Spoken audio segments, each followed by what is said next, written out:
Hey, welcome back to 12-Minute Convers with Nicola Benjamin. And today we're here with Nicole Johnson. Hi, Hello, and how are you today? fantastic. Can you tell us a little bit about yourself? Well, I'm Nikki Johnson. Officially on paper, I'm Nicole Johnson, but I do prefer Nikki Johnson. I've been part of the Girl Guides movement since I was a brownie, actually. Um, and I started off in Tagariga, but I didn't continue. And I then picked up again later on in life, in 2012, where I joined the association and became a communications commissioner. And since then, I don't want to describe it like a vortex, but it's kind of like a magnet, the energy, the vibe, and on my part, the desire to impact girls' lives positively. And so I've been with the association since 2012 in different capacities. That is the Girl Guides Association of Trinidad and Tobago. I do want to know what does Girl Guides mean to you? That is as simple as that question sounds. I think we could have a conversation for hours about it. But for me, it is an opportunity to enrichen girls' lives, to empower their lives, to see them move from where they are to where they can be, where they want to be their best selves, the best version of themselves. And I've been to one in recent time international activity and being able to talk to guides from all over the world. You get from them also how impactful girl guides really is on a girl's life. And yes, it's about the girls, but I think guiders and leaders also not only play an important part, but themselves get an opportunity to grow. So, Girl Guides for me is about growth, it's about empowerment, it's about becoming our very best selves. Speaking of empowerment, I would like to know what is your view on Black Lives Matter? That is wow. Your audience should know that though I am actively involved with the Girl Guides Association of Trinidad and Tobago, I currently reside in the United States of America. And it is here the epicenter, if you will, of the Black Lives Matter movement erupted. Um, I think it was long, long overdue, the entire movement. It didn't start now. It's been going on for very many years in different incarnations under different names, whether you want to call it the civil rights movement, or any of those kinds of incarnations. But truth be told, having been here myself, and though not directly experiencing any types of injustice, police brutality, or racism, I have experienced feeling invisible or others trying to make me feel invisible in a public space.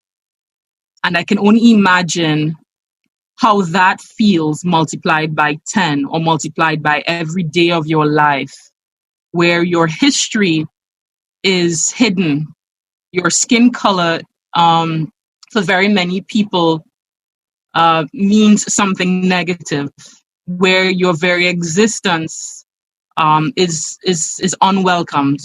And I think it's a very serious and a very necessary thing that the whole world, really, not just the United States, the whole world has come to realize that persons of African descent all over the world are perceived negatively, no matter the amount of degrees you have or how well you speak or how much money you possess. We've accepted, unfortunately, from history, from history writers, from the media, that persons of a particular color are lesser than and therefore are treated lesser than. And now more than ever, this gives us an opportunity, as we've been seeing online, to realize that Africans and persons of African descent all over the world have contributed richly to the world's development, have contributed richly here in the United States, are brilliant, are intelligent, are beautiful, and are as worthy of regard and respect and equality as any other human being. So I think the Black Lives Matter movement is hugely important. It's done a lot to overturn some policies in the country, that is the United States. But there's so much more that's left to do. Black organizations need to continue to develop themselves. Black individuals continue to reach high, in terms of their own personal development. But also as a collective, we need to support each other in any which field or capacity that we are in to be our very best selves. So even if the system does not value us and support us, we have our own systems and our own economies to be able to support our lives. That's such a good moral and value to live by. Speaking of morals and values, is there any morals and values that you live by? I at this age, I'm in my 30s, and at this age, I've really begun, and I know it sounds kind of late, but there's something about an individual's life's journey that moves them from insecurity and doubt and fear to a space where not that they just don't care, they now realize that there's nothing to lose, and for me, the values that I thought I had and I was guided by for very many years, I defied them. So I spoke it with my mouth and I used the words, but I did not live it, And it's a confession, sure, but it is now that I have two sons. It is now that I live here in the States. It is now that we are surrounded by so much uncertainty that all of my values are being tested. And it is a reminder for me that what I say I believe in, I must also live by and walk by, because there are others looking on, my two sons, and it puts things in perspective, because there are a lot of girls out there who look up to me, and I must live it always, not just, as we say in Trini, Vikey Vike, you're showing a good show, but really and truly how you live your life is a bit different. So there are things that I'm working on. Life is a journey. You're constantly working, constantly adjusting, constantly reminding yourself of what you believe in, who you are, and where you aspire to be. So it is a work in progress always. And for me, those values are belief in self, belief in my community, and I belong to many communities. The community is just not, my Trinbagonian community or Girl Guide community. There are different communities that I belong to, and I believe in my communities. And if I am telling my sons and girls that we must believe in ourselves, then I also must do the same. So my value system is self-belief, believing in a collective, believing in justice. I truly do believe in justice. I believe in being fearless, and I've not been living that. So here now, um, you know, in a different country without a network immediately around me as I had in Trinidad, I must be fearless in pursuit of my own aspirations.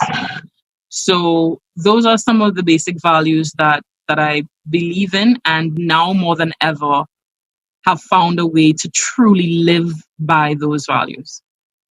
Speaking of communities, I would like to know what troop do you belong to? This is Uh, here in the United States, yes? no, I'm So talking about here in Trinidad.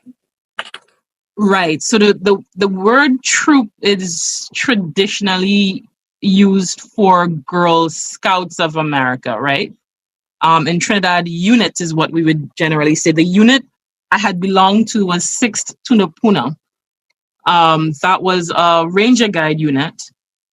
It was a handful of girls, but along with Miss Chanmati David, fantastic guider, we were able to defibrillate, if you will, and pump some life into the 6th Tunapuna Girl Guides Ranger unit.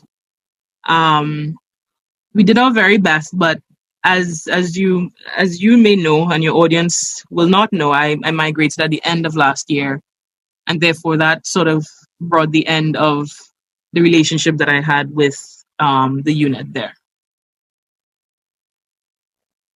What right now? What is your role in Girl Guides? That is a trick question. That is a tricky question because I primarily oversee the Facebook page. So this is the Girl Guides Association of Trinidad and Tobago official Facebook page. And I've been doing that for very many years. And it brings me great joy to do that. But sometimes it feels like it's not enough. And so at the moment, I've, along with the training department of the Girl Guides Association of Trinidad and Tobago, spearheaded something called Media Guides. And so in it depends on the angle you look at it. I may just be a volunteer for some, which is okay because we are all basically volunteers. I may be a consultant for others. I may be a good support. It to me the title is sort of irrelevant. I'm not trying to sort of It's a Harvard title. yeah, it Part is of the just group, and that is fine. yeah, I just do good work for the association, I hope. I yeah. Let's leave it at that. Speaking of good work, can you tell us more about this media guides? Sure. In 2008, and this is just a quick history before I get into what we're currently undergoing right now as a campaign in July. In 2018, we underwent some training with girls who, this is, let me take a step back, my apologies. So, the president of the association, Jennifer Johnson, called on me as Nikki Johnson, owner of Kyrie Communications, right? So at this point, I had started a small business called Kyrie Communications. And she asked if I'd be able to conduct some training with girls across the country, or as much as possible, to be able to prepare them to spread the news about our president. This is the president of the country now becoming our patron. Traditionally, it is the wife of the president who accepts the role as patron of the association. But for the very first time, we had our president being a woman. And it is and was historic. And so the president, our president, Jennifer Johnson, said, let's do some training to prepare our girls to speak in the media, television, radio, press, about this historic moment and what it means to them, what it means to us as an association, and other things, activities that we had scheduled for that month, October 2018. So, fast forward. The trainings happened, the interviews were fantastic. We developed then a small pool of girls who we saw had great potential, great passion, and so they would become a go-to, if you will. Once someone wants an interview, we will draw from that pool. Okay, Nothing happened after that. 2019, we had camp during Easter. I then was invited to train more girls. More girls got trained at camp. They did fantastic interviews. It then occurred to me early this year, so fast forward again, 2020, that we've done all of this training. So we've done the groundwork. We have a basis of a program.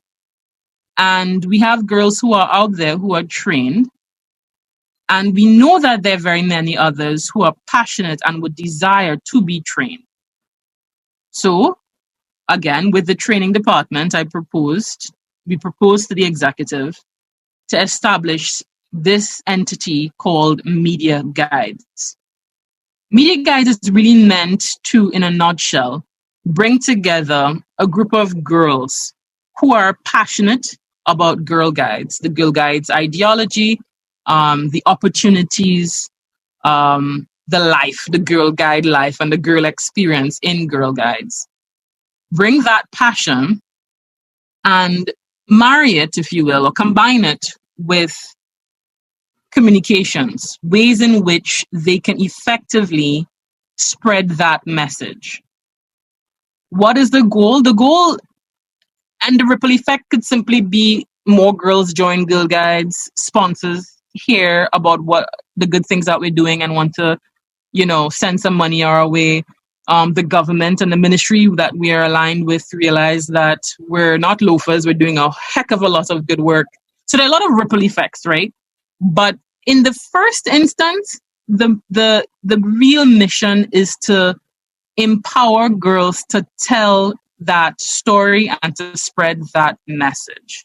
And how are we going to do that? Through training, through activities, through challenging girls to come up through brainstorming sessions with ideas of campaigns and activities that can be done online and that can connect. To stop you right there, and I would like to know, how would girls be able to contact you or contact the people who run this media guide? Right. So there are two ways. So there are girlguidestnt@gmail.com. And there is a cell number that we're putting out for folks. It's 1-868-7. Let me see if I can pull it up real quick. Sorry about that. There it is, 709-5959. So this is purely for WhatsApp, 1-868-709-5959. And they can do it via email at girlguidestnt@gmail.com. Can you repeat that phone number one more time? Sure, 1-868-709-5959. For this next segment of my podcast, I would like, in guides, we need to learn how to be quick and sharp. So I'm giving you 5 seconds to answer the following questions. Okay. So as in all 5 yes, or 5 seconds per question? Per question. Yes. Gotcha. There may be yes or no.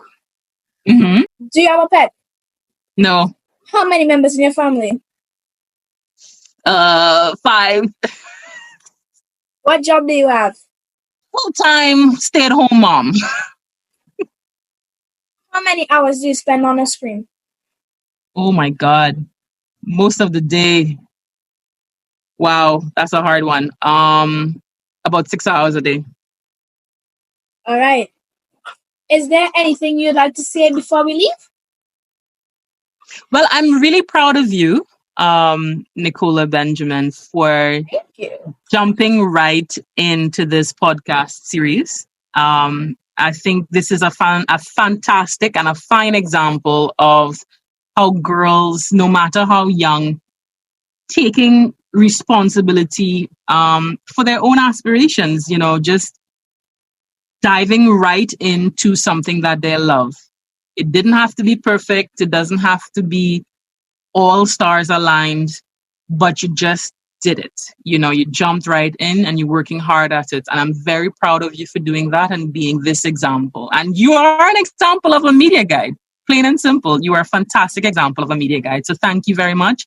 And thank you to your parents and whoever it is, in addition to your parents, who's supporting you in this endeavor. Thank you so Yeah, very much for those beautiful, inspiring words. no problem. I'm going to be like you one day. Well, I want, I'll leave it at that. Okay. Okay. I want you to be your best you. I'd like to say a couple words. Sure. Nicole Johnson is one of the major reasons why I started this podcast in first place. She's been with me through thick and thin, and I'm so honored that I was able to interview her today. You're welcome, Right? darling. And You're if welcome. you too would like to be interviewed, just contact me at Nicola12Benjamin@gmail.com. That is NICOLA12BENJAMIN or you can contact me and in LinkedIn at Nicola Benjamin. And if you would like to be a media guide, you can WhatsApp 1-868-709-5959 or girlguidestnt@gmail.com. Thank you for being here with me. And be amazing, be beautiful, be courageous. Peace.